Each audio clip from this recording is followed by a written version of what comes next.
The small town hall was buzzing with the hum of conversations, the occasional shuffle of chairs, and the flashing lights of cameras. It was one of those events where a prominent figure, this time Donald Trump, took questions from the public. The crowd was a mix of eager supporters, curious onlookers, and skeptical citizens, all gathered to witness what promised to be another fiery exchange of ideas.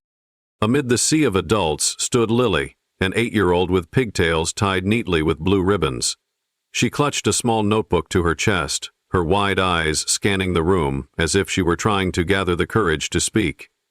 Her mother, seated beside her, gave her a reassuring nod. When the moderator called for the next question, Lily raised her hand. There was a pause, then a smile from the moderator. "Let's hear from the young lady in the front," he said, gesturing toward her. Lily stood, her voice soft but unwavering as she asked, "What does God mean to you?" The room fell into a hush. It wasn't the type of question anyone expected. No policy debates, no economic strategies, just a simple, profound question that seemed to cut through the political veneer. Donald Trump, seated on the stage, leaned forward slightly. For a man known for his quick retorts and commanding stage presence, he looked caught off guard. The microphone in his hand lowered for a moment, as he let the question settle. "That's a very good question," he began, his voice unusually subdued. He adjusted his posture, and for the first time in the evening, there was a noticeable shift in his demeanor. The usual bravado melted away, replaced by a reflective tone. He shared a story from his childhood, one where faith played a foundational role.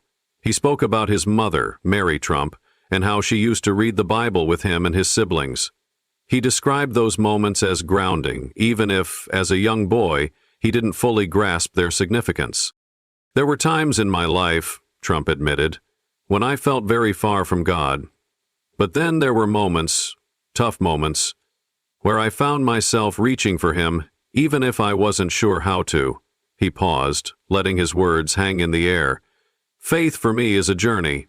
It's not always easy, but it's there." The room listened intently. This wasn't the fiery rhetoric or punchy soundbite they were used to. This was different. Trump spoke about his brother Fred and the pain of losing him, a chapter of his life that had left a lasting scar. "It was during that time," he said, "that I prayed more than I ever had before. I didn't always know the right words, but I believed someone was listening." Lily's gaze didn't waver. She seemed to hang on to every word, her notebook now forgotten in her lap. Trump then talked about his life in the spotlight, the constant scrutiny, the challenges of living up to expectations, and how he often turned to prayer for strength. "I'm not perfect," he admitted, his voice carrying a rare note of vulnerability. "I've made mistakes, but I believe God sees the bigger picture, and I think that's what faith is about, trusting in that bigger picture." The audience remained silent, some nodding, others wiping at the corners of their eyes. The man on stage, often painted in stark terms, hero or villain, seemed for a moment simply human. When Trump finished, he looked directly at Lily. "Thank you for asking that," he said, his voice softer than before. "You made me think about something really important tonight." Lily smiled shyly and sat back down, her mother wrapping an arm around her shoulder. As the evening wrapped up, people lingered, still talking about the unexpected exchange.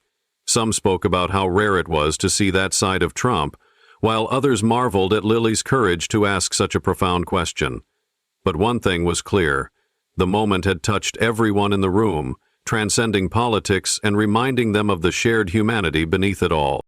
As for Lily, she walked out of the hall holding her mother's hand, her notebook now filled with scribbles and doodles. She might not have fully understood the weight of what had just happened, but she knew her question had mattered. For her, that was enough.